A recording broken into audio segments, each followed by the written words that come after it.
Probably not the smartest thing to do right now, but you could see some of the trees in front of the house swinging in the breeze. And these are the small ones that I have. I got some trees in the rest of the 5 acres going in that direction that are down in the middle of the woods. But that tree is across the street, but it's,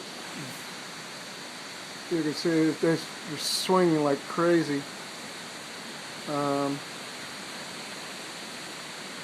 couple that you're looking at there, this one right here is a shag bark hickory tree. Those are pretty strong, but that tree's about 100 feet, so if it falls in this direction, it's gonna hit my house. There's no two ways about it. So we're getting a couple of gusts up to about 25-30 miles. I parked my truck along here, figuring that since I got bigger trees in the back, that if they fell along the side of the house, that it wouldn't hit the truck. So right now, no gusts.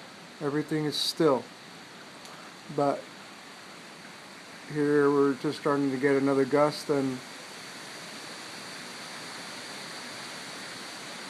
trees are all loaded up with nuts and hickory nuts. That one, I could see all the hickory nuts on that one. Oh, I just heard a branch crack.